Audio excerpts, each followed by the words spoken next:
You too! What it do, man? It's your boy Benji, and we are back in Between the Ropes. We are fresh off of SummerSlam Night 2. Shout out to all of y'all that was in the live stream with me. We caught a lot of the stream, and we went through the ups and downs, but a lot of downs. I ain't gonna lie to you. Because the ups were pretty much off stream. And I'll tell you exactly what happened. I started watching the show. I said, you know what? This is good. I want to stream it with the gang! Let me know in the comments below if you want to see me start streaming again. Shout out to V and the Cult of Future Music. Y'all are the top chatters. It was lit. Anyways, day 2 was upon us, and it got introduced by Triple H. Yes, you are right. He absolutely booked himself over Penta, LA Knight, Aleister Black, and Bayley. Y'all think this dude came to play around? He has to get his edits in of him talking to everybody. Like, leadership mixtapes is hilarious. Like, dude, y'all are crazy. Anyways, like I've been mentioning, I think a lot of the entrances were lackluster. Especially since they went and got this huge stage, all these screens, did all this pyro. But, I mean, most of the people didn't even seem like they got pyro, nor did any entrance really feel like grandiose. I did think it was pretty cool, though, that Naomi got to enter with her dad playing the guitar. We proceeded with caution over here. The match was pretty solid, all in all. Of course, if you put RHEA, Io, and Naomi in the match together, they're all pretty good workers, so you knew it was going to be solid at the very least. Everybody got some offense in. I do think it was pretty cool to see that Io and RHEA were uniting against Naomi, and there was a bunch of times where Naomi tried to sneak away in the ring and they weren't going for it. RHEA was definitely putting these girls down to the mat with some vicious slams. There were some cool moments in the match too where Io went up to the top for a over the moonsault, and then when RHEA thought she was finna hit Io with something crazy off the top rope, she got countered, and then Naomi hit the split-legged moonsault, only for Io to break it up with a moonsault of her own. There was some pretty cool moments like Io slamming RHEA on top of Naomi too. Like, I get these women were taking some bumps. Get up like she was gonna do this super riptide. She absolutely launched Io. Unfortunately, she didn't proceed with caution because Naomi slid in there and rolled her up for the 1-2-3. I thought that was interesting because we actually got to see RHEA get pinned. That's something we don't see too often, but we did get a shot of RHEA in there throwing a fit and pouting. Now, I will say this: since we know that Stephanie VALKYRIA is going to be the next challenger at the next PLE with Naomi, let's please get an opportunity for RHEA to develop some character here. She can actually go back to the drawing board and determine what she needs to do in order to become the RHEA of old, because the women around her are starting to excel and advance. So she cannot continue to do things the same old way that she continued to do things. She'll probably request a match and be crying about she was unfairly treated in this match and end up with another title championship match. But I think we could actually go down a compelling path with her. I did enjoy it. Obviously not quite at the level that Bianca and Naomi and Io, nor RHEA and Io's most recent match. But again, those are just matches that are tough to top. And at the very least, there was a little bit of story going into those that kind of drove those matches a little better. Next, we got the six-pack tag team match. And I mean, a lot of people predicted this match was going to be one of the more memorable matches of the weekend. And dude, these dudes were absolutely insane. You know, TLC's in the match, typically it's pretty good. I mean, but we had a lot of legends in the building. We had the Hardy Boys and the Dudley Boys and plenty more. Yeah. Everybody went through at least a table or a ladder. Like, bruh. This Spanish fly onto the table that Ciampa moved out of the way of at the last second was crazy too. Insanity. But this is one of the reasons I really like the match. Because it's a six-pack tag team match. No disqualifications. You got weapons of all sorts, of all kinds. And again, these titles are things that you guys have been fighting over for months. This should be at least a match that everybody is holding with a high esteem. These belts should be regarded with some type of respect. We all have reverence for these championships, and we all want to hold those championships. So, by any means necessary, we're willing to win. And again, I thought it was dope because we got to see people like B-Fab show up in order to try to grab the belts for the Street Profits. The Wyatts are interrupting. We had Candice LeRae come out there in order to try to secure them DIY win. But it was this crazy bump that Candice LeRae took that took the cake, dude. And step up Seguri from Montez Ford led to Ciampa bumping into Gargano as he was trying to move the ladder. And oh my gosh, this was crazy. Once I saw this, I said, yeah, it's time for me to cut the stream on. This is going to be a good night. So as the boys try to ward off any type of interruptions, I thought this was a dope moment too. And I thought it was funny too because right after Candice took that crazy dive, that crazy fall, Gargano's torn. He's like looking at her like, oh, should I go help my wife or should I go with the tag championships? And he looks at her, he looks at the championships, he's like, she'll be all right. Let me get the belts. And he's got his mind on the prize. That's what I'm talking about. Now, again, back to this moment. We thought this was going to be a big spear. Gargano turned into Spider-Man, dude. Dude, and this was a dope moment too. And then I will say the Slim Jim tables made an appearance tonight. But yeah, man, it was a crazy moment where Bray Wyatt, I'm sorry, Uncle Howdy pushed DIY completely off the ladder into these double stack tables. And then we had this sick, nasty sunset flip powerbomb from Andrade to Uncle Howdy. But eventually it was the Wyatts that won. I get it. Y'all don't love the Wyatts. But I honestly can't say too much about it. I mean, they haven't really gotten many opportunities to show their skills in the ring. And I don't think that they've been presented. I mean, they've been presented pretty well. But, I mean, they lost to Karrion Kross and them. And Karrion Kross gets no TV time. Additionally, it's not like... I don't really get it. Like, they came out like they were like some supernatural beast. And then now we're seeing them like just show up and just exist like regular people that just like to dress up. They disappeared for a while and we didn't really get an explanation as to why. I'm assuming it's because they're injured, but I think it's a little weird that they just disappeared after getting taken out by Karen and them. And they just show back up and get the title matches, but whatever. Even though I didn't like the finish, well, I didn't like the winners. I love the finish. This is just a yay match. This is a very good match. Again, I think that it just was good from every angle. They did it well. If you had to ask me, though, the crowd was pretty bland up until this point. Like, I mean, they cheered on some of the crazy table spots, but I mean, for what we got, I think it should have been a lot, more excitement going on. Next up, we had LYRA versus Becky. And once I heard Becky come out there with the new music, I already knew what time it was. You think Miss Hogan was... Let me chill. Too early. You think that she was finna go down with an L? Nah, Miss Lynch, no ma'am. I do like the character work that Becky's putting in. I mean, she's sneaky conniving and will do all it takes in order to win, which we saw here. But I mean, I can't knock her for it. This is the stipulations of the match, and she has to do what she has to do to keep her championship. There was even a creative point where, I mean, this woman tried to do anything. But she tied up Lyra's hands and just continued to wail on her. And then things got weird. Becky was like handling Lyra this match. So it seemed like she was going to end up waltzing into a victory. But then for some strange reason, when she grabs a crowbar, Bayley jumps out of the crowd and is like, no, stop. And I'm like, why? Why should Becky stop? She has to win. These are the stipulations of the match. She has to eliminate Lyra for good. Lyra been talking smack too now. But Bayley's acting as if Lyra's no enemy to her. Becky has to remind her that, yo, even though I'm the reason that you weren't at WrestleMania, this girl's the reason you're not at SummerSlam, which is a fact. Bayley doesn't want to hear it, though. She starts attacking Miss Becky to the point where she incidentally intervenes in the match and actually costs Lyra a W. So now Lyra can no longer challenge for the the Intercontinental Championship. Doesn't really make any sense to me because now I think we're all stuck back at ground zero. Where do they go from here? Is this going to lead to a Bayley versus Becky match where Becky wins? I mean, again, like, at least give us a little bit of brevity. Allow somebody else to come talk to Bayley. Allow somebody else to come talk to Becky. Allow this, to, like, get some legs. But, like, let them interact with somebody else backstage, man. Again, I don't think that it's you should just have championship reigns that just center around one person. That's why I think Liv's reign is going down, like, undermined or undervalued. Because majority of the time, it was about Rhea Ripley. Let somebody else challenge her. So at least it gives a little bit of credence to the person that's wearing the championship belt.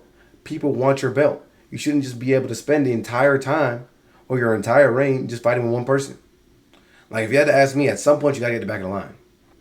All right. Then we had SIKOA versus Jacob FATU. I mean, the match was, entertaining. I mean, again, Jacob FATU and Solo are entertaining. I had a feeling there was going to be shenanigans because, again, if you watched it live with me, I was talking about it, and I was like, yeah, Solo came out here by himself. It's probably going to be shenanigans. Strangely enough, there was a moment where Jacob FATU completed 2 moonsaults, and Solo kicked out of those. And sometimes in title matches, ridiculous stuff happens. And Michael Cole made a point to point out that nobody's kicked out of his moonsault yet. So we don't get too long or too far into the match before the MFT show up. And this leads to Jimmy Uso showing up. I still do not understand why Jimmy Uso is showing up. You fought against these dudes in War Games. I understand these are your family, but they're not. Jason Mateo is Filipino. I did find it funny, though, that like every time one of the refs was listening to Solo, when Solo told him to open the door, Jacob Fatu continued to try to thwart every opportunity for them to open the door, and then eventually just like starts yelling at the ref, "Why are you opening the door?" Solo was eventually able to squeeze his way out of the match and win by escaping via door. And Mr. Jacob is upset and locks himself in the cage with these two boys and just climbs to the top and hits a moonsault. I mean, it's dope, but I mean, he just went through a match, and in frustration, he decides to use an uber move to win, but his standard move that he completes twice, Solo can kick out of. I mean, shout out to them, and I mean, I know he wants the United States Championship back, but now, I mean, we need Solo to get some other challengers, start some feuds up with somebody else. Let's not keep everybody in the Bloodline Vortex forever. I don't really know what's next for Jacob, unless it's going to be like a trilogy match, but again, I didn't really understand the purpose of this. Having a steel cage, I mean, again, like there's a couple times they slam each other into the walls, and other than that last spot where Solo runs away and then, you know, these boys catch a moonsault from the top of the cage, I don't think it was the purpose of this match being a cage match. You upped the difficulty for no reason. That match, gave it okay just because it was entertaining. I'm giving Becky and them a nay. Like, it's just, I don't really care too much to watch it. Becky and Lyra individually are pretty good, but so I saw in that match. But if you want to talk about entertaining, I will say this Dominik Mysterio and AJ Styles build has been pretty interesting to watch. I mean, AJ pulled an ultimate troll and came out there with a lowrider and Latino Heat reminiscent clothing. The match in itself was okay. I mean, typical work from these guys, but we did get to see some, you know, a flurry of Eddie Guerrero homage moments. Like, for example, Dominik Mysterio grabbed a chair, clanked it against the ground, and threw it up against AJ's chest for AJ to catch it, and Dom laid on the floor. AJ Styles said, "I'm not getting parts on this because you're not about to get me blamed." And then he pretty much proceeded to accuse Dom. So the guys just laid here like this. I thought it was pretty funny. I don't really understand what AJ Styles is doing, but at the end of the day, he's going out on the end of a pretty dope career. So he might as well get to do fun things. And it's an opportunity for him to put over the young talent. Another homage to Eddie Guerrero moment where we got Dominik Mysterio, just the genius that he is, loses his shoe up. So when he gets put in the calf crusher from AJ Styles for the upteen time, AJ Styles ends up ripping his boot off. This leads to Dominik finally getting him in a position to which he can catch him with a frog splash. And that's a 1-2-3 win from Dom. What a legend this guy is. 20 years in the business and just continuing to evolve. I'm not mad at it. I give this match an okay as well. I mean, it was entertaining for me. I got what I needed. I thought it was interesting to see that we didn't get the Judgment Day show up. So I want to know what's going to be next for the Judgment Day, being that Raquel and Roxanne lost the championship belts. And knowing Raquel, they'll probably end up with a tag team championship rematch. But the question is going to be whether or not that's going to include Roxanne or Liv. But yeah, I think me and the chat were guesstimating what was going to go on following this. I mean, a lot of people think that the next obvious turn is Finn, because obviously Finn's plan hasn't worked since he lost Raquel and them the belt. But we'll see what's going on next. So I mentioned in my predictions, this was the match to catch to see any type of tomfoolery. I thought there's no way that John Cena, solely after hearing a couple sentences from Cody Rhodes, decided to throw away everything that he's been internally thinking about over the last 20 years that led him to turning heel. Boy, was I wrong. Because this dude showed up with the animatronics, showed up with the color, the pep in his step, and ran to the ring. I'm confused. Cody Rhodes literally forced you through a table and forcibly made you sign.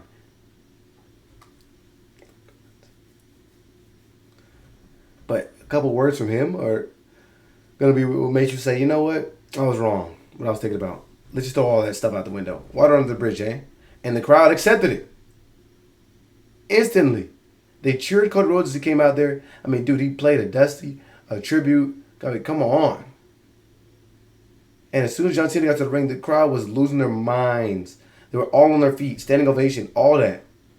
But we knew what it was, man. This match was actually pretty entertaining. It was actually one of the best matches we've seen all year.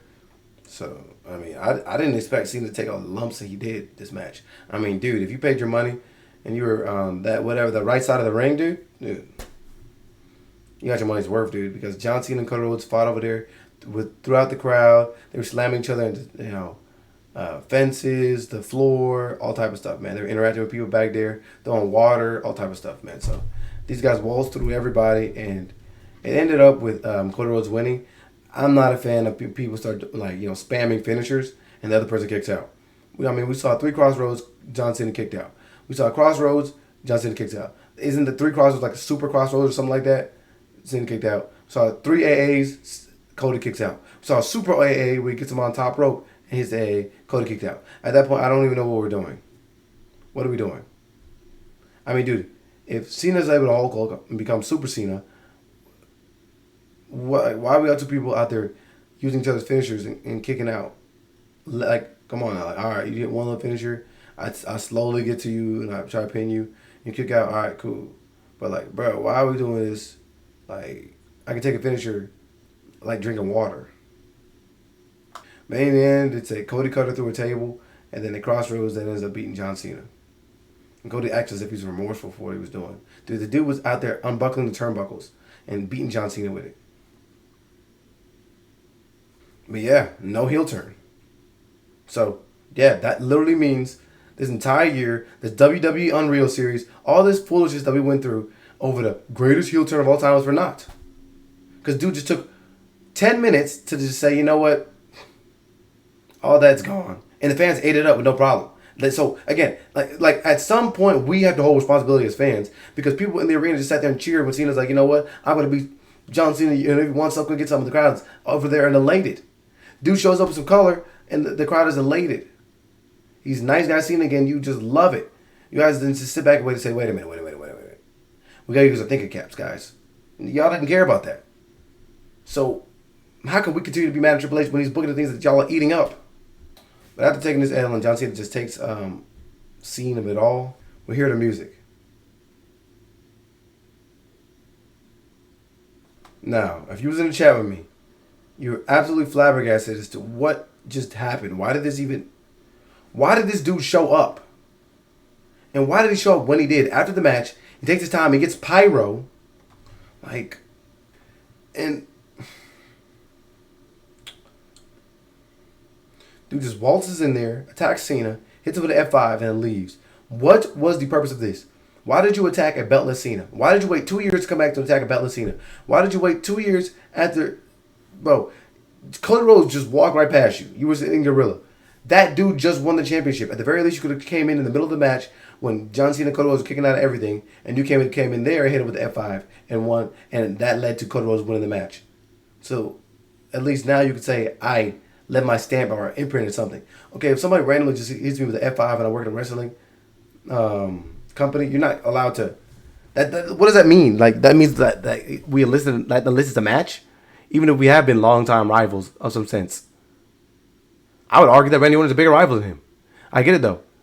Brock Lesnar's been in the W for a while. So, I mean, it does make sense. Because, I mean, dude, originally John Cena's finishers were named off of Brock Lesnar's finishers. And there were parodies of it. So, these guys went back and forth for a while. But I don't understand why you would have held all this animosity in for you to come back and just beat him up just to beat him up. Why not do it so to the point that it cost him his match? Like, okay, cool. Oh, Brock Lesnar's back. But, like, what sense does this make, dude? This is a company completely reliant on nostalgia acts. If it ain't broke, don't fix it. And this is exactly what I'm talking about. This is the problem. If we look at the women's mid-card titles, you have one that didn't even make it onto the show. Why? Because they haven't done a job to make us care. Chelsea Green tried to do all that she could. She enlisted the Secret Harvest. She was on social media doing it all in order to give the belt some prestige. But when she was a champion, she was barely booked to do anything other than fight Michin. And then she transitioned the belt over to Zelina Vega. Zelina Vega did nothing with the belt. She finally got a match against Julia, and Julia won. Then Julia disappears for a month. And then we finally get these two to match up against each other on SmackDown. Dude, what are we doing? And then over there on the Raw division, we've had Becky and Lyra and Bayley go at it for months. For the majority of the year, Lyra's been holding that belt on her shoulder for no reason. She shows up to the Royal Rumble. She tries to participate in the Elimination Chamber. And again, we've got a trillion women on NXT that at the very least get some reps in, at least in like a qualifying match or two. something. Because, dude, these belts should feel some type of prestige. We shouldn't just continue to get the same people rehearsing against one another every week after week after week after week, challenging each other, talking to each other week after week. There should be a long list of people that are looking for that belt. Because what else are you in the WWE to do? Just get adulation from the fans? You're not going to get much adulation if you haven't won anything. All in all, the show opened like it was going to be a night and day from what we saw the day before. Now, I will not argue. The matches were a little better. Stories were a little better. But this big match here just culminated in some foolishness.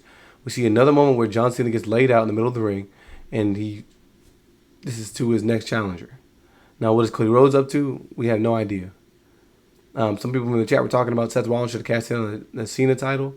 I do agree, because what is the point of you catching on the World Heavyweight Championship? What does that do to help you get closer to your goal of dominating the future? Unless you're going to get yourself the WWE Championship soon, too.